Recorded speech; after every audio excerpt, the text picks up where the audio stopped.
In 2025, HGTV made a decision that stunned its audience. One of its highest-rated shows, Battle on the Beach, was abruptly canceled despite pulling in roughly 2.1 million viewers per episode. A fifth season was already mapped out, crews were preparing, and fans expected the momentum to continue. Then a single contract negotiation shifted everything.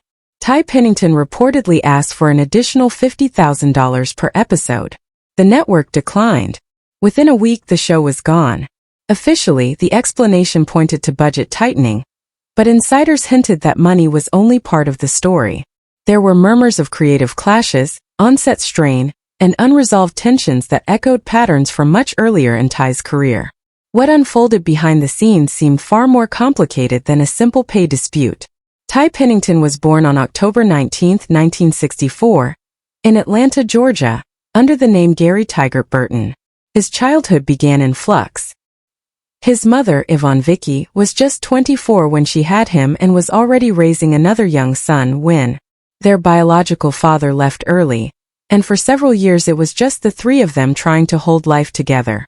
When Ty was around 6, Yvonne remarried. Her new husband adopted both boys, giving them the last name Pennington and offering a sense of stability that had been missing. Ty later spoke about having partial Cherokee ancestry on his mother's side, something passed down through family stories rather than formal records. That blend of uncertainty and resilience became a quiet undercurrent throughout his life. By the age of 8, Ty was already learning to work with his hands. He helped his stepfather build shelves in the garage, absorbing the feel of wood, the sound of tools, and the importance of patience. He scavenged scrap materials from junkyards and leftover construction sites, experimenting with what could be reused instead of discarded. At 12, he and his friends attempted to build a 3-story treehouse from plywood scraps and rope. It looked sturdy enough to them until a storm tore through and brought it crashing down. Instead of discouraging him, the failure taught him lessons about structure, balance, and safety. From then on, friends saw him as the one who could fix things even when resources were scarce. Money remained tight throughout his childhood. Yvonne worked multiple jobs as a seamstress and waitress, often coming home late and exhausted. At 10 years old, Ty began mowing lawns to help contribute to the household. Those small jobs grew into landscaping work and eventually basic construction. He learned early that physical labor could be a lifeline. Later in life, he would reflect that for young men with limited options, the path often leads to service or manual work. For him, construction became both survival and education. At Sprayberry High School in Marietta, Georgia, Ty's strengths and struggles were sharply divided. Between 1979 and 1983, he thrived in art classes, routinely scoring above 90%. Drawing and design came naturally. Traditional academic subjects were another story. Undiagnosed ADHD and dyslexia made it nearly impossible for him to sit still or focus in conventional ways. Instead of taking notes, he filled notebook margins with sketches of furniture and architectural ideas. The school allowed multiple art electives, and Ty took as many as possible, graduating with more than 20 credit hours in art-related coursework. Those years taught him that learning did not have to fit a standard mold to be meaningful. After high school, he enrolled at Kennesaw State University in 1983 as an art and history major. Life became a constant rotation of work and classes. He landscaped during the day and attended lectures at night, eventually operating heavy equipment like backhoes and dump trucks. By his sophomore year, he was earning up to $12 an hour, a strong wage at the time. Professors noticed that while exams challenged him, his engagement during lectures and studio work was intense. Design, he learned, had to function in the real world, not just on paper. In 1985, a professor encouraged him to transfer to the Art Institute of Atlanta to pursue graphic design.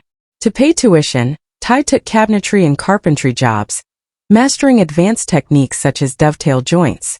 By the time he graduated in 1989, he had funded nearly all of his education through construction work, earning $15 to $20 an hour. That same year, he built a handcrafted oak coffee table, spending around 40 hours cutting each joint by hand. A local cafe bought it for $200, a moment that proved he could survive outside a traditional career path. After graduation, Ty turned down a corporate graphic design job that paid $28,000 a year. The desk-bound routine felt wrong. Instead, he freelanced as an illustrator and continued carpentry work, earning between $15 and $25 an hour.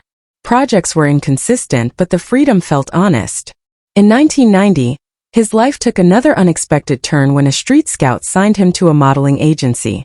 With his rugged look and 6-foot frame, he quickly landed catalog work, including major campaigns and a J.Crew cover in 1991. He even traveled internationally for modeling jobs. But in 1995, just a week after moving to Los Angeles, a car accident ended it all. His vehicle hydroplaned on a rainy freeway, leaving him with 10 staples in his scalp and weeks of recovery. Depression followed, and the modeling career vanished overnight. While recovering, Ty took whatever work he could find. He worked briefly as a production assistant and appeared as a bartender during reshoots for Leaving Las Vegas, earning $500 for 2 days.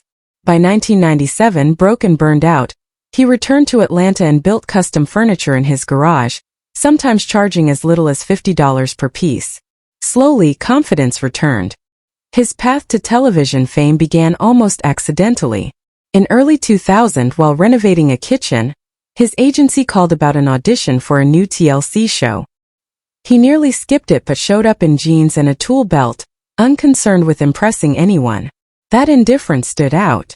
He was hired as the carpenter, and when Trading Spaces premiered, it quickly became a hit. One controversial early episode involving a faux stone wall sparked intense homeowner reactions and boosted ratings by 20%. The moment reshaped the genre, proving that conflict and raw emotion drew viewers in. By 2003, after 3 seasons, Ty demanded a significant pay increase. TLC refused, and he walked away mid-contract, a risky decision that left him furious and uncertain. That gamble led directly to Extreme Makeover, Home Edition. The show's debut in December 2003 drew 12 million viewers and established Ty as a leader capable of managing massive, emotionally charged builds.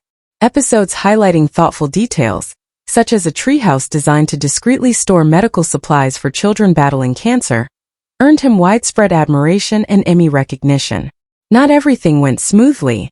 A furniture business launched in 2005 initially succeeded, but collapsed amid lawsuits that were later dismissed.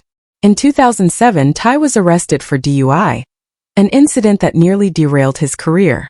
He pleaded no contest, accepted the consequences, and publicly owned his mistake, a move that helped him recover professionally. After Extreme Makeover ended in 2012, Ty transitioned into hosting roles, including HGTV's Rock the Block, which surged in popularity under his guidance. Meanwhile, Battle on the Beach became another success.